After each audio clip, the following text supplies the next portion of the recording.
ressortissants français au Niger. D'abord, première question, avant de passer aux modalités techniques, pourquoi est-ce que cette évacuation a été décidée ?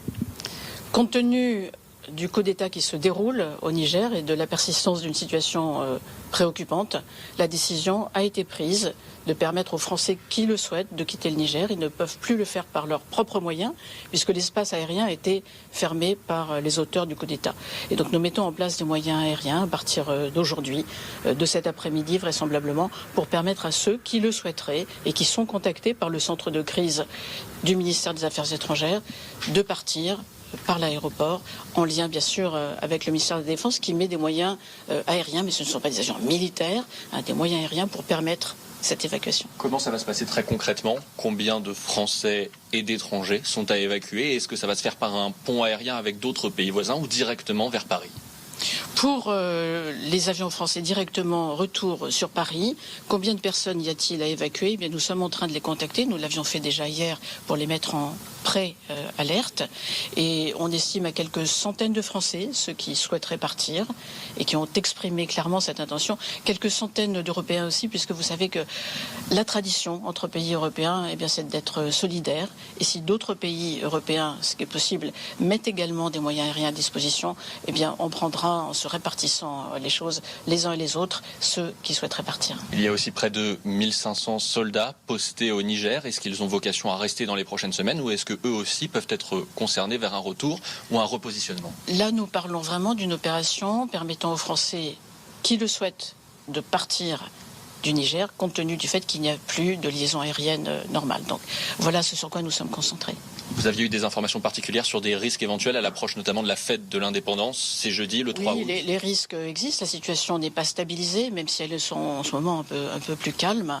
Il y a eu des incidents graves, violents, organisés, préparés contre notre ambassade dimanche. Nous ne voulons pas prendre de risques pour la sécurité des Français, c'est normal.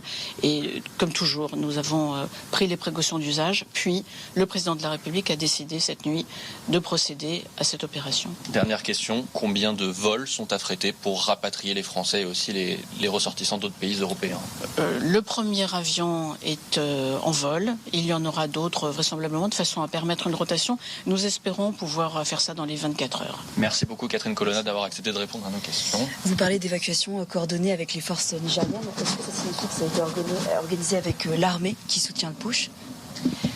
Toujours dans ce cas de situation et pour la sécurité de nos compatriotes comme la sécurité des Européens qui, comme eux, voudraient quitter le pays, il faut prendre contact avec les forces sur le terrain de façon à ce que ça se passe le mieux possible. Ces conversations se sont déroulées. Ça ne signifie pas, évidemment, dois-je le dire, une reconnaissance des auteurs du putsch condamnés par l'ensemble de la communauté internationale, condamnés également par les pays de la région. Vous dites que les Français doivent rejoindre seuls les points de rassemblement. Est-ce que c'est sans danger pour eux ? Comment ça va se passer ? La situation ces dernières heures est suffisamment calme pour que nous procédions de cette façon. Ils sont en train d'être prévenus, ils ont été prévenus pour la plupart d'entre eux et donc ils se dirigeront vers l'aéroport dès qu'ils le peuvent et ensuite eh bien, l'opération se déroulera.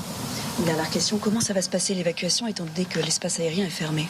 Non, bien sûr, je l'ai dit, une opération de ce type pour se dérouler dans de bonnes conditions de sécurité suppose avoir pris des contacts avec qui tient le terrain. Ça a été le cas et donc les choses se passeront bien en coordination comme il le faut avec tous ceux qui ont sur place les moyens de faciliter ou de contrarier cette évacuation.